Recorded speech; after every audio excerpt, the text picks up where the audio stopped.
I think, as I said earlier, getting into the property industry, you don't necessarily need education in the property space. Yeah. I think there's a lot of unemployment out there. And I think there's... What do you need? You need to get your teeth kicked out. Exactly. Pretty much. But that's exactly it.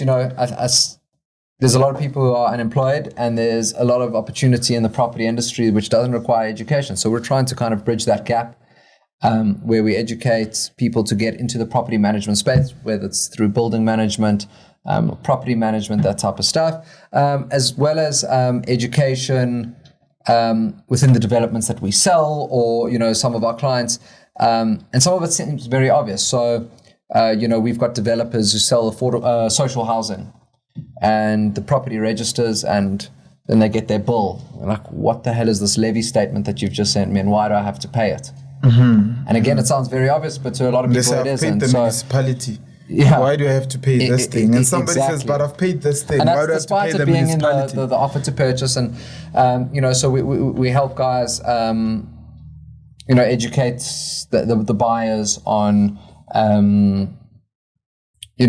the costs involved and that type of stuff. And, what is a levy? Why do you have to pay it? And again, while it might seem obvious to you, especially as a property owner, to a lot of people, it's not.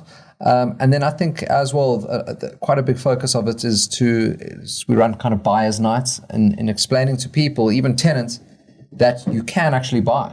A lot of people actually have no idea that they are capable of buying. And, I think you speak about a lot of the stuff in your books and in your talks as well, is that a lot of people don't know what they can actually accomplish. Is it a knowledge issue, or they think it's an affordability issue?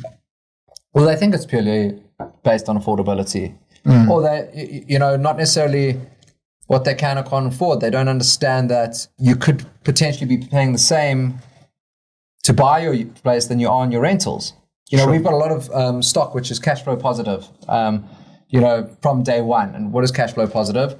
The rental income that you'd get from an investment point of view will cover your bond, it will cover your rates, and it will cover your levies.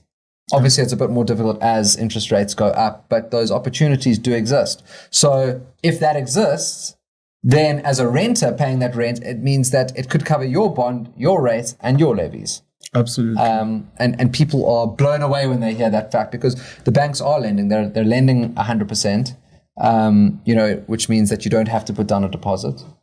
A lot of the developers are offering they're building the purchase, the cost, into their purchase price. So you're not necessarily paying bond and transfer costs. In which case, in certain circumstances, it doesn't always exist, but you can put down R0, and you can be paying the same as what you're paying on rent and own your property. So we try to spend time kind of educating guys on that. And again, that helps the buying business. What does the future look like now? What does the future look